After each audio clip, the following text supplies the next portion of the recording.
Hey, welcome back everybody. I'm Joe, and this week we're going to make a couple of high chairs with backs on them. Last week we made a kitchen table with butcher block legs that was 36 inches high, which is countertop height. Now, most kitchen tables are usually between 24 and 26 inches high, so you might have a hard time finding chairs for a 36-inch table. So we figured we'd show you how to go ahead and make those on your own. This is going to be somewhat of a rustic, antique looking chair, but I promise you, you're really going to like the way it turns out. So let's get started. Here's a list of the wood you're going to need for this project, as well as the cuts you'll need to make, and that's what the wood will look like in the background after you cut it.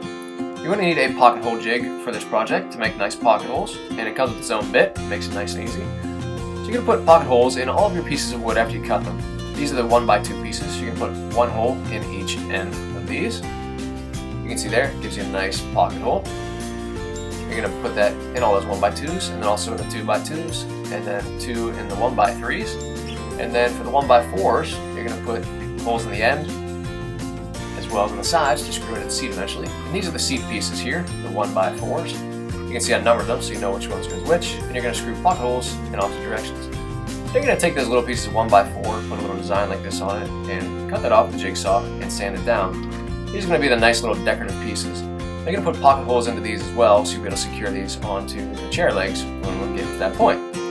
Now you're going to take the 8-inch pieces of 1x2 and screw them into the 7¼ inch piece of 1x2, like I'm doing here, using those pocket holes. And then, after you do that, you're going to screw that into the 1x3 pieces. You're going to be about 2 inches in on each end. And that's going to give you the back of your seat. Now you're going to screw these into your long pieces of 2x2. And you want them to be flush with one side, so when you sit on them, it's nice and smooth. And I'll do the same thing on the other side. You're going to screw that first back short piece of the apron in. Then you're going to screw the side aprons on as well. Just put 2 pocket holes, 2 screws right down in there.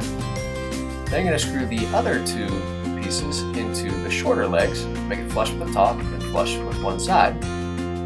And you'll take those and secure them to the remaining part of the chair, and then your chair is starting to take shape.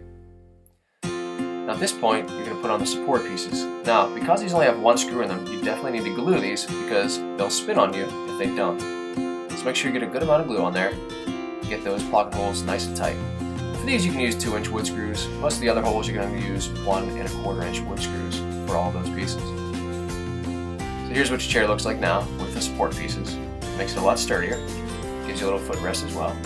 And then this is the seat. So you can see the pocket holes are going in opposite directions.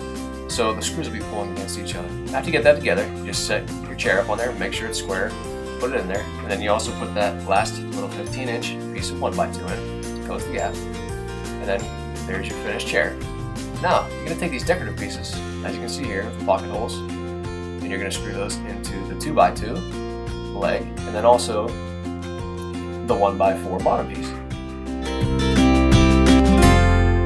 Now after you do that, you can see it adds a nice little decorative touch to the chair. It makes it look really good.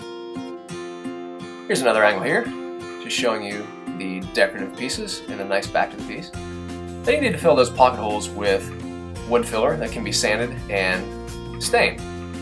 So you just fill those pieces, get them nice and full, and then sand them down. Make sure you wear a dust mask. You don't want to be breathing this stuff in. It's definitely not good for your lungs.